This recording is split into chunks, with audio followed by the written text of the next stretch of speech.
Et je vais parler d'abord de l'épisode du conte Ugolin et des relations entre Pise, Luc, la Sardaigne, les montagnes, les îles autour de ce grand personnage, le conte Ugolino e il giudice Gentile Nino Visconti. L'épisode de Ugolino est l'un des plus universellement célèbres de la Divine Comédie. Et l'invective de Dante contre Pise, inspiré des modèles bibliques, l'épisode de Sodome et Gomorre est classique, les métamorphoses d'Ovide, la Thébaïde de Stas et probablement les Tieste de Sénèque, acquiert une puissance et une violence qui n'est pas égalée par les nombreuses autres invectives contre les villes toscanes et italiennes. Dans les manuscrits illuminés de la Divine Comédie, nous pouvons trouver, vous le voyez souvent, des représentations du tourment infernal du conte de l'archevêque Ruggeri. Mais on trouve aussi dans ces manuscrits qui se trouvent à la British Library une façon, disons, cinématographique de représenter tout ce que Dante va dire. Vous voyez à gauche Dante et Virgile qui rencontrent Ugolino et Ruggeri, et il y a dans la première moitié le Monte Pisano avec les cagnes magres et studiose contes qui poursuivent Ugolino et ses enfants, et il y a ce jeune homme qui ferme la porte de la tour et la terrible scène qui s'y déroule. Alors, le Monte Pisano, la montagne de Pise dont on vient de parler à propos de Virgo, de l'Observatoire européen où la Ruccata va s'exhiber. Alors, il y a aussi ce type de représentation. C'est un tableau de la fin du XIVe siècle qui se trouve au Musée national de San Matteo, Sant'Ursule qui sauve Pise des eaux. Vous voyez à la gauche, il y a ces deux écueils. Ce sont les îles de Capra et Gorgona, si voisines, si étroites, qui bloquent l'Arno, et les eaux de la mer et de l'Arno vont inonder Pise.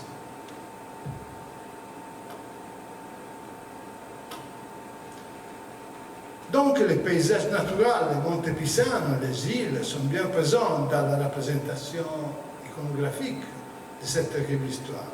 Cependant, autour du conte Ugolino, de la Gherardesca et de son neveu ennemi, Nino Visconti, il y a aussi un paysage linguistique dont les mots-clés ont des connotations capables d'exprimer les réseaux de relations géographiques, politiques et culturelles qui se trouvent à l'arrière-plan des événements racontés. Ugolino lève la bouche de son affreux repas après que Dante, à la fin du chant grondé, lui demande les raisons pour lesquelles il se déchaîne si bestialement sur le crâne du damné d'en bas. Dès que Dante évoque le mot Dano, le comte comprend qu'il a affaire à un être vivant, destiné à revenir sur terre. L'identité de l'interlocuteur et les raisons de son privilège lui restent inconnues, mais à son discours, il reconnaît ses origini florentine. Ma fiorentino mi sembri veramente quanto Diodoro. Les Florentins Farinata avaient déjà reconnu dans le pèlerin d'outre-monde un de ses concitoyens, à travers la formule la tua loquela ti fa manifeste, qui reprend encore plus ouvertement l'épisode de l'évangile de Saint-Pierre, reconnu à Jérusalem comme disciple de Christ et de son accent de Galilée.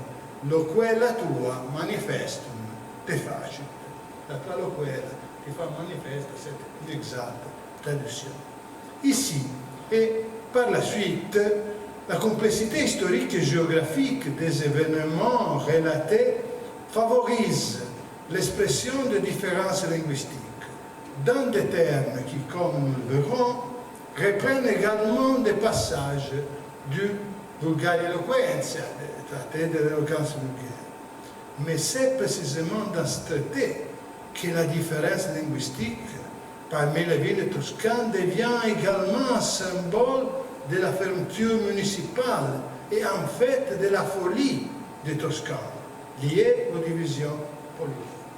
C'est pourquoi, au plus fort de la terrible invective contre Pisa, Vituperio de Regenti, qui implique également les voisins de Lucca et de Florence qui ont été trop lenti à la punir, c'est pourquoi l'affirmation de l'unité linguistique, culturelle et morale de la péninsule, il bel paese là dove si suona la différence linguistique mais aussi l'unité dont Dante a parlé dans le Vulgare Eloquentia, cette affirmation acquiert d'autant plus de force. Une unité qui n'existe évidemment pas, mais que le poème de Dante vise à construire et effectivement construira depuis sa première diffusion et à travers les siècles. Donc, si Dante, en tant que personnage, parle florentin, Ugolino parle pisan. En racontant les rêves de la chasse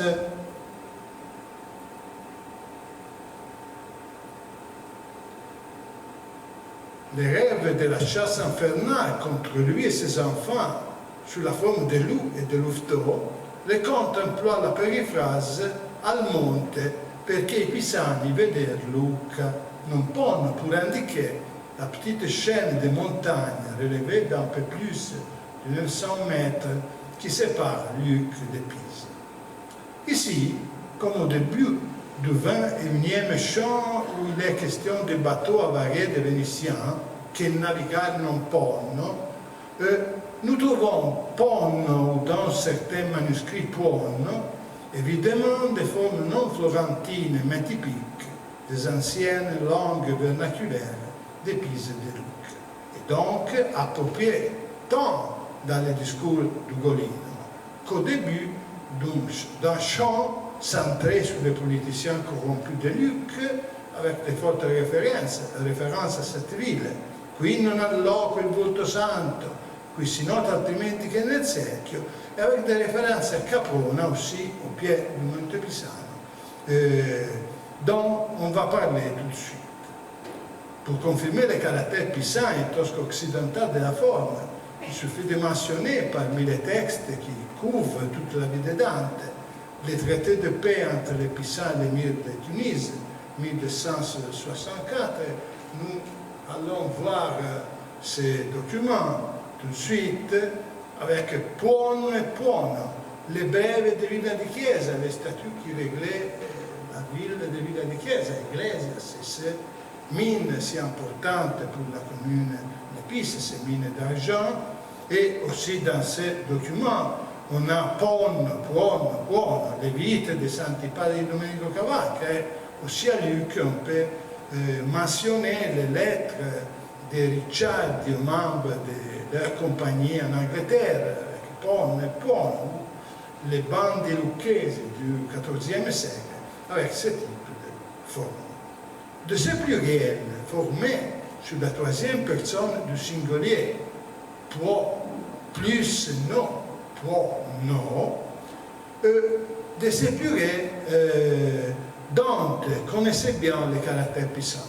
En effet, dans le Vulgare Eloquentia, justement comme exemple de la langue de Pise, il propose bene andonno li fatti ou li fanti, en accord des différents manuscrits, de Fiorenza per Pisa, avec ce type de troisième pluriel, andonno ainsi que puono, et la présence de l'aspirante à la place de l'Afrique dentale.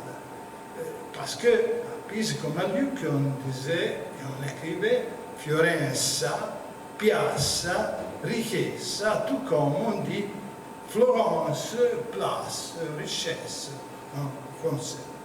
Et c'est un trait très typique qui distingue les Pisans et les Lucquois des autres langues vernaculaires toscanes. La forme Ponno unit donc Pise et Luc, mais les montagnes mentionnées, les montes perché Pisani et Luca non Ponno divisent les deux villes et constituent en effet une position stratégique dans la guerre entre la Ligue de guerre, Florence et Luc, des exilés de Pise et Pise même. En effet, vous pouvez voir cette magnifique illustration d'un manuscrit des chroniques de Giovanni Villani, un grand chroniqueur contemporain de Dante, et vous voyez, le jour, c'est le 30 juin 1288, à droite, tandis qu'Ugolino, à droite, fait son entrée triomphale dans la ville de Pise, où il va être arrêté le jour suivant et colloqué dans la tour. Nino Visconti, giudice di Gallura, à la gauche, quitte Pise pour se réfugier à Cacci, sur le monte Pisano, qui sera l'une des bases des attaques contre Pise. L'année suivante, vous voyez encore les manuscrits de Villani, 1289, il y a une grande campagne, une hoste des Lucquois, Florentins, les exilés pisans contre la campagne de Pise. Ils vont conquérir la tour de Caprone et vont assiéger. Vous voyez l'image, c'est Pise au centre, Luc avec les rouges et les blancs, ce sont les symboles de la cité, et Florence avec les symboles de Florence.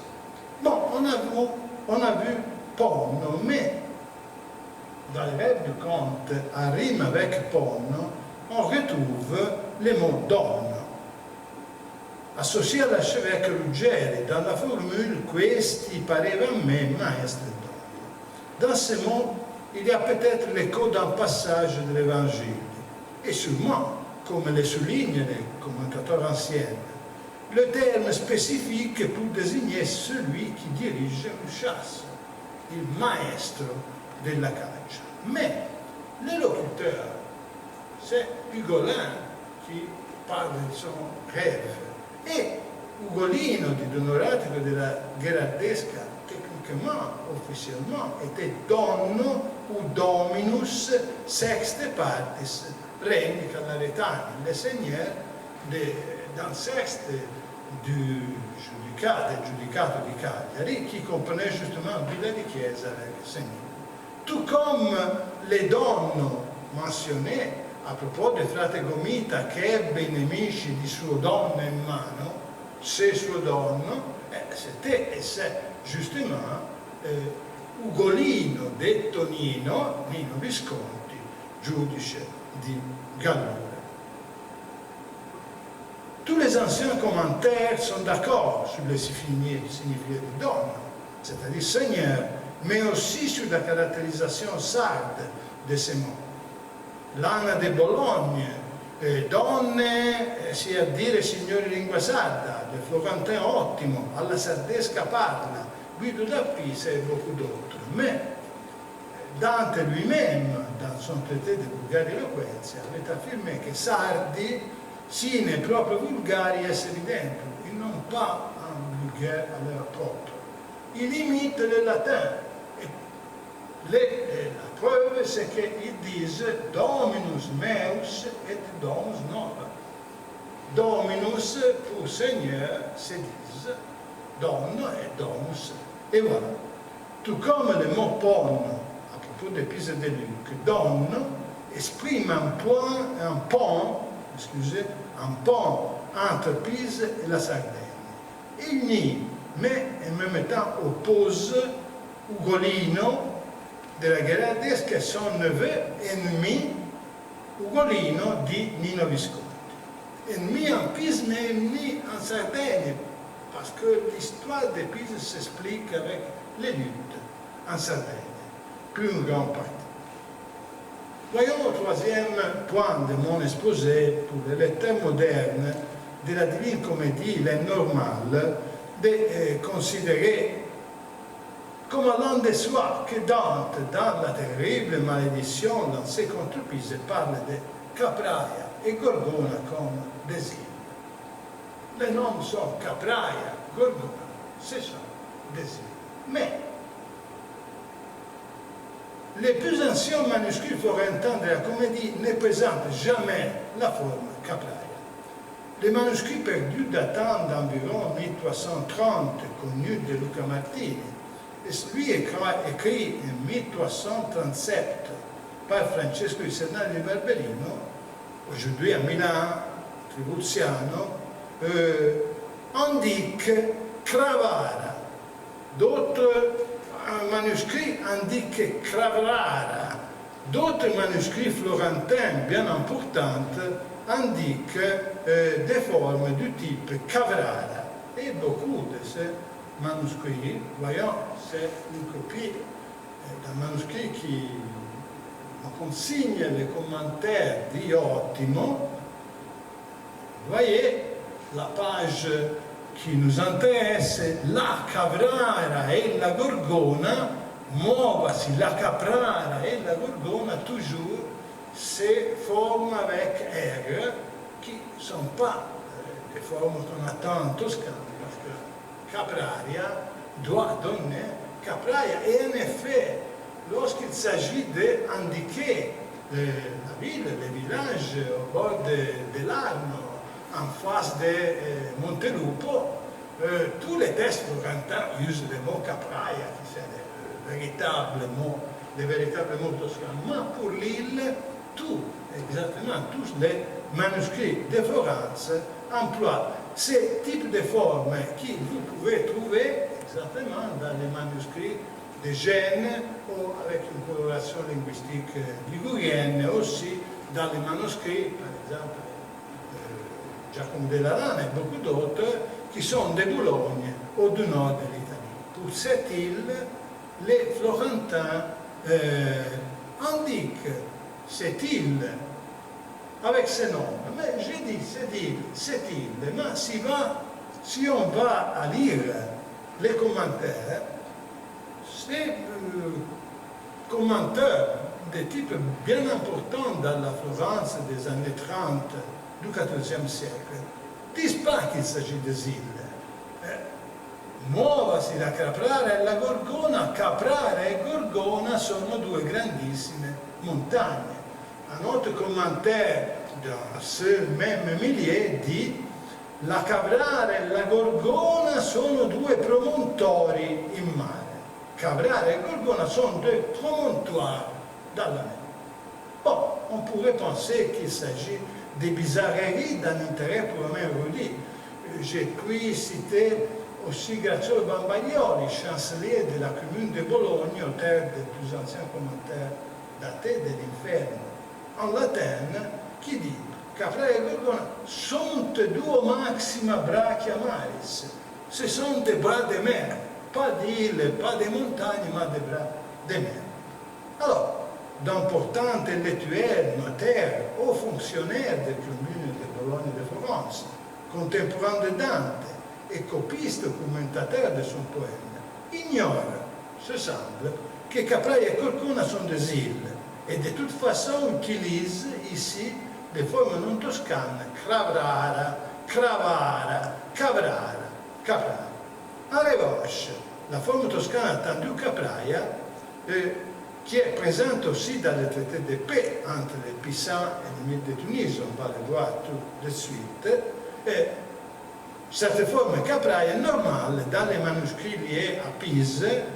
Vous voyez très rapidement les manuscrits de Guido da Pisa qui se trouvent au château de Chantilly dans la collection Condé, et justement qui dit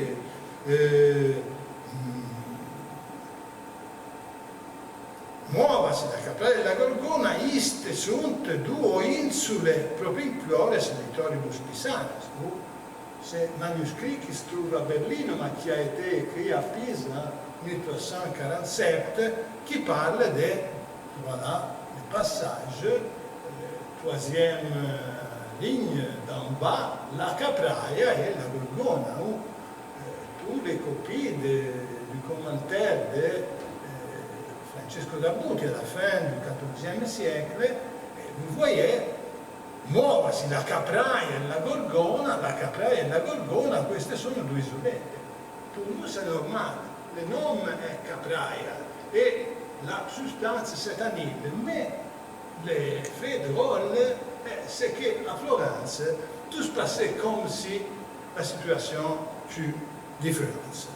Alors, si les copistes et les commentateurs florentins de l'époque utilisent ces formes et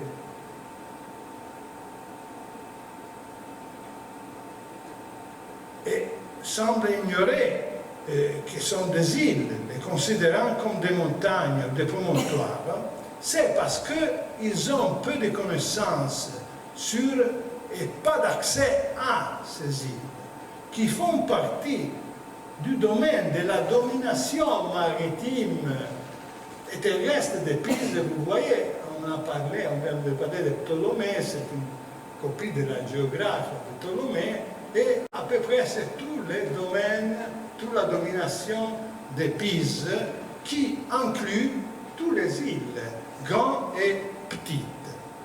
Et vous voyez, il y a pas mal de traités entre la communauté de Pise et l'Émir de Tunis, en arabe, en latin, et vous voyez la dénomination de toutes les îles est Corsica, par exemple, Krsk ou Krskat, Capraia, Gbrarat, Gorgona, Gorgone, e via seguitando. O en latin, Sardiniam Totam et Castellum Castri, Corsica Insulam, toutes les îles, et voilà les documents originaux du temps 1264, qui est le traité en guerre pisane entre Pise et l'émir de Tunis, avec la dénomination de toutes les îles, insule dei Pisani. Alors, on peut se demander à ce stade d'où Dante tirait-il des informations si étrangères à la culture florentine de son temps, qui n'avait pas accès à ces dates, parce qu'il employait les mots de Gênes ou de Boulogne, non pas de Toscane, et il parlait des îles au promontoire et non pas des montagnes au promontoire et non pas des îles. Et on peut se demander aussi si Dante même a pu voir directement ces îles. André Pézard, grande parlé dans le premier exposé, pensait que du haut de la tour penchée, Dante a pu voir à l'horizon marin la Gorgone. Et peut-être la Capraia de là, c'est la lecture que André Pézard a offert du chant du comte Ugolino. Mais il n'y a qu'un indice et aucune raison de penser que Dante ait franchi les portes de Pise au cours de ces années.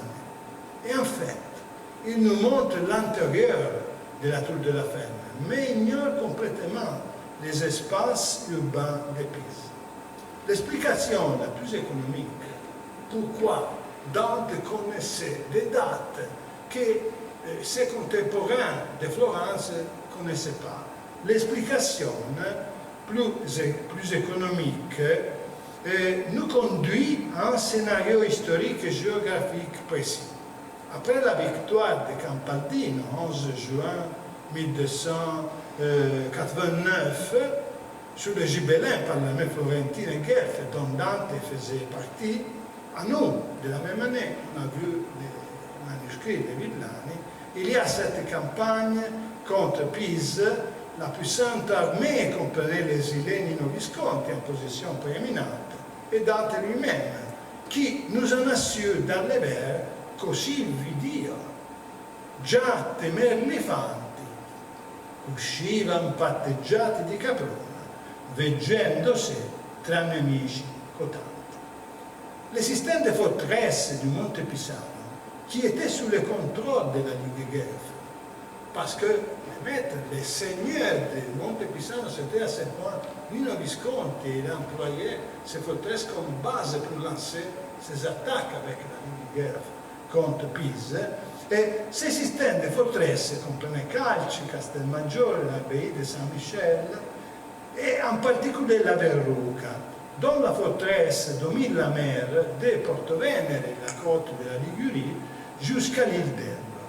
Donc, si Dante y était monté, selon l'hypothèse déjà formulée à la fin du XIXe siècle par Alfred Wassermann, il aurait pu voir, comme le montrent les vues anciennes, voilà, vous voyez la forteresse de Verruca au centre, à gauche l'île de Gorgona, mais si vous montez sur le rempart de la forteresse, vous voyez Capraia aussi, et à droite, en bas, cette centre habité avec trois grands monuments qui se détachent, ce sont la tour, la cathédrale, les bâtiments de Pise. Et vous voyez une Pise lilliputienne et les îles qui se détachent à l'horizon gigantesque. Et ça, c'est peut-être le point de vue duquel Dante a pu imaginer, sur la base bien entendu de la page biblique, des modèles qu'il connaissait. C'est terrible scénario. Il faut ajouter, et je vais terminer, que si Dante a pu voir depuis la forteresse de la Verruca l'île de Capraia, il a certainement vu aussi la Corse. C'est une présence implicite mais obligatoire dans cet horizon marin. Et à un niveau implicite, beaucoup de commentaires indiquent la Corse à propos du vers de Dante, Chant 26, le voyage d'Ulysse, lorsque il poème dit l'isola dei Sardi e l'altre che quel mare intorno bagna, l'île des Sardes et les autres îles que cette mer baigne tout le temps. Et beaucoup de commentaires, par exemple Giacomo della Lana o Guglielmo Maramauro, et je vais citer da Guglielmo Maramauro, disent ancora dice Ulisse come esso cercò questi due liti e vide Spagna e Marocco e Sardegna e le altre isole che sono intorno ad est, Corsica, Maiolica e Baleari et d'autres. Mais la présence implicite de la Corse devient explicite dans le purgatoire. Dante veut déterminer les coups de la lune à l'approche de l'équinoxe avec les mots «E correa contro il cielo per quelle strade che il sole infiamma allora che quel da Roma tra Sardi e Corse il vede quando cade». Francesco da Buti commente à une certaine époque de l'année le soleil se couche pour les Romains exactement entre la Corse et la Sardaigne. Il n'est pas certain cependant que l'on puisse y voir une réelle expérience visuelle. La prise de Caprona était réelle, peut-être la vue de la Verruca des îles a été réelle, mais dans ce cas, comme l'écrit Basselmann, même en Dante n'a pas été capable d'attendre avec son regard de Rome à la Sardaigne à la Corse. Ici, nous n'avons devant nous qu'une notion astronomique. Enfin, examinons très brièvement le dernier point de mon exposé. Pise est la ville des noyés. Comme le châtiment de Sodome et Gomorra implique universos habitantes dans la Genèse, ainsi Arno, bloqué à l'embouchure par la Capraia et la Gorgona, noyera à Pise ogni persona.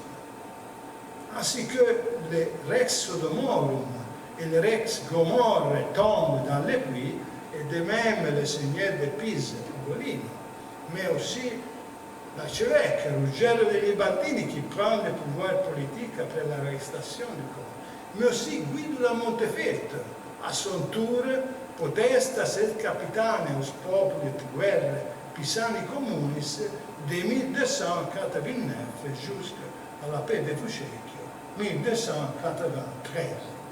Alors, tous les seigneurs de Pise sont damnés dans l'enfer.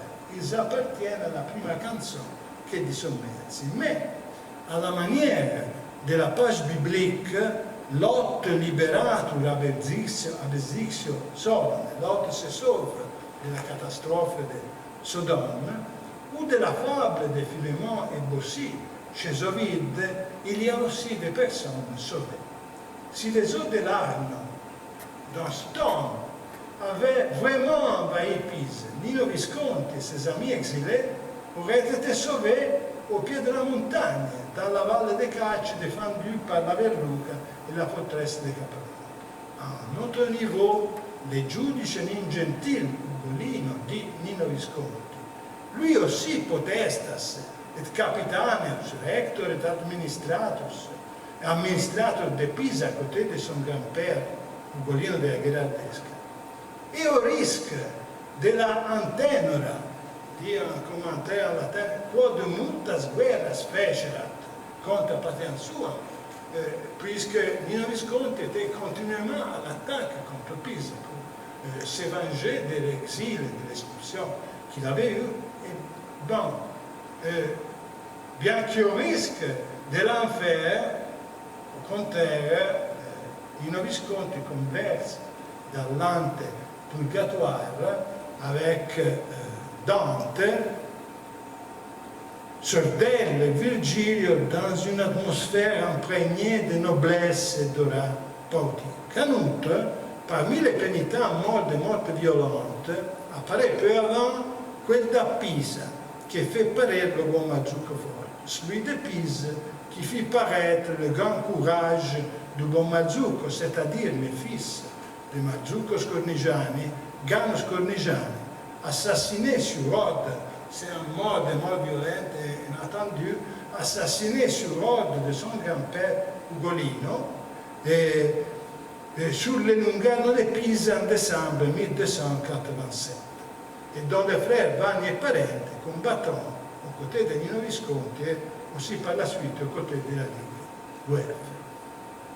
D'ailleurs, et je vais conclure, après la mort de Nino, Dante retrouvera sa fille Giovanna et les Scornigiani à la cour des Caminesi de Treviso. Et cette fréquentation entretiendra chez les poètes les souvenirs du giudice ingentile et de Gano, militem strenum nobilem et innocentem, comme le dit le commun latin de Guido d'Appice.